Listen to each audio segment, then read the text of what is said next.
Big ബോസിന്റെ ചരിത്രത്തിൽ എല്ലാ ഭാഷകൾ എടുത്തു നോക്കിയാലും ആർക്കും എത്തിപ്പിടിക്കാൻ പറ്റാത്ത ഒരു റെക്കോർഡ് നേട്ടം കരസ്ഥമാക്കിയിരിക്കുകയാണ് പ്രേക്ഷകരുടെ പ്രിയ താരം അനീഷ്. ഒരു സീസണിൽ 5 തവണ ജയിലിൽ പോവുക എന്നുള്ള നേട്ടമാണ് അനീഷിന് തേടിയെത്തിയിരിക്കുന്നത്. അതും തുടർച്ചയായി 4 തവണ. ഇങ്ങനൊരു റെക്കോർഡ് ഈ ബിഗ് ബോസിന്റെ ഇന്ത്യയിൽ ഒരു ഭാഷയിലും ഒരു താരത്തിനും അവകാശപ്പെടാനില്ല എന്നുള്ളതാണ് സത്യം. ജയിലെന്ന് പറയുന്ന ഒരു പ്രക്രിയ വന്നതിന് ശേഷം ഒരു സീസണിൽ 5 തവണയൊക്കെ ജയിലിൽ പോവുക എന്ന് പറഞ്ഞാൽ അസാധാരണമായ സംഭവമാണ്. അതും വെറും 11 ആഴ്ചകൾ മാത്രം പിന്നിട്ടപ്പോൾ. ഈ 11 ആഴ്ചയിൽ 5 ആഴ്ചയും ഒരാൾ ജയിലിൽ പോവുക എന്ന് പറയുന്നത് നിസ്സാരമായ കാര്യമല്ല. അതിൽ തന്നെ തുടർച്ചയായിട്ട് 4 തവണ ജയിലിൽ പോയി. കഴിഞ്ഞ 4 ആഴ്ച, അതായത് 6ാമത്തെ ആഴ്ച മുതൽ ഈ വരുന്ന ആഴ്ച വരെ തുടർച്ചയായിട്ട് ജയിലിൽ പോകാനുള്ള മഹാസൗഭാഗ്യവും അനീഷിന് കിട്ടി. നേരത്തെ പറഞ്ഞതുപോലെ അനീഷിനെ അവിടെയുള്ള ആൾക്കാർ ഗ്രൂപ്പ് ചേർന്ന് നോമിനേറ്റ് ചെയ്ത് ജയിലിലേക്ക് അയക്കുന്നതാണെങ്കിൽ പോലും അനീഷ് ഇങ്ങനെ ജയിലിൽ തുടർച്ചയായിട്ട് പോവുക എന്ന് പറയുന്നത് അസാധാരണമായ സംഭവമാണ്. അതൊരു റെക്കോർഡാണ്.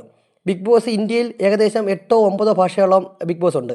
ആ ബിഗ് ബോസിലെ ഒരു താരവും ഇതുവരെയും ഇങ്ങനത്തെ ഒരു അപൂർവമായിട്ടുള്ള നേട്ടത്തിന് അർഹരായിട്ടില്ല. അപ്പോൾ അനീഷാണ് ബിഗ് ബോസിൻ്റെ ചരിത്രത്തിൽ ഏറ്റവും കൂടുതൽ തവണ ജയിലിലേക്ക് പോയ, ഒരു സീസണിൽ ഏറ്റവും കൂടുതൽ തവണ ജയിലിലേക്ക് തുടർച്ചയായിട്ട് തിരഞ്ഞെടുക്കപ്പെട്ട ആളായിട്ട് മാറുന്നത്. എന്തായാലും അനീഷിനെ ജയിലിലേക്ക് നോമിനേറ്റ് ചെയ്തതിൽ എന്താണ് നിങ്ങളുടെ അഭിപ്രായമെന്ന് കമൻറ്റ് ചെയ്യൂ. ഇവിടെ ഗ്രൂപ്പ് കളി നടക്കുന്നുണ്ടോ?